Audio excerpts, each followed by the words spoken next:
Hi, sorry I'm late. You know what it's like, I had a mad rush getting Jack to nursery and I get there and I realise I've forgotten his bottle, so I had to go back and get it for him. Oh really, it's okay. I'm just mooching about the flat anyway. Oh, right. I've made us a pot of coffee, it's on the table. Oh, lovely. That's just what I need. So, how's everything? Dave? Sophie? Dave's good. He's doing a lot of overtime at the minute. Yeah. Sophie's loving nursery. Oh, bless. Jack's exactly the same. Sometimes I think he'd rather stay there than come home. So, how's work going? It's okay, mainly. It could be better. You know what Emma's like, all power mad and very protective of her little empire. Things never change, eh? It was the same when I was there. I can't say I missed the place much. And after the way they treated me when I was pregnant with Jack, there was no way I was going back there. Thing is, though, it'd be a great job if it weren't for the management. Well, that's what I'm worried about. I'm pregnant again. Oh, it's fabulous news! How far along are you? Does Dave know? Yeah, Dave's pleased. Sophie's excited too. Excellent. Have you told work yet? I have, and it's not gone down too well. There are already snide comments, and they're being difficult about the maternity leave. Emma's already talking specifically about the possibility of redundancies, and it's getting me down. And after the way they treated you, I just couldn't cope with that. You're right, they were awful to me. I really wish I'd stood up to them looking back though. Maybe if I had, you wouldn't be going through this now. You are protected, you know. What do you mean? Well, I looked into it months and months after leaving, of course. I went into the CAB. I was still feeling really angry at the injustice of it all, that I was made to feel second class just because I was having a baby. And what did they say? Well, to start with, do you remember I asked for time off for my antenatal care and I was refused? As a pregnant woman, you're entitled to a reasonable amount of time off for antenatal care, and it's paid time off. Really? That's useful to know.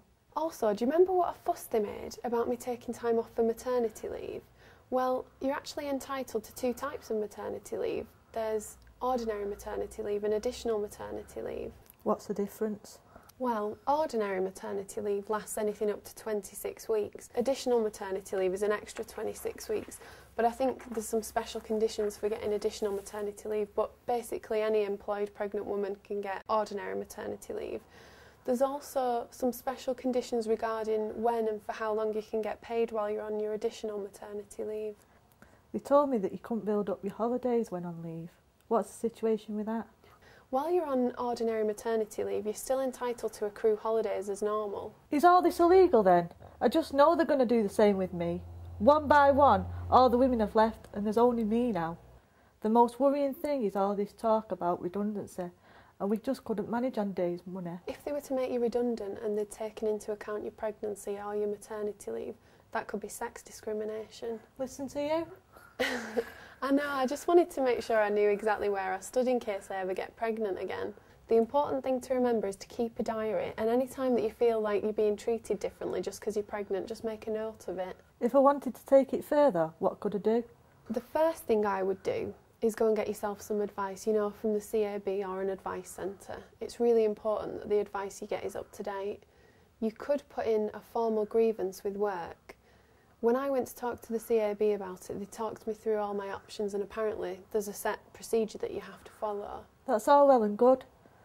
I just think work would be more hostile towards me. You do have to give a lot of thought to how putting in a grievance is going to affect your relationship with work.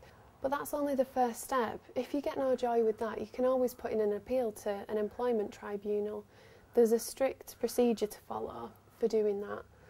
I'd probably suggest you speak to a solicitor or a specialist advisor before you go any further with that. I think I might pop into the advice centre before things get any worse. I'd hate to see what happened to me happen to you. Anyway, let's stop talking about work.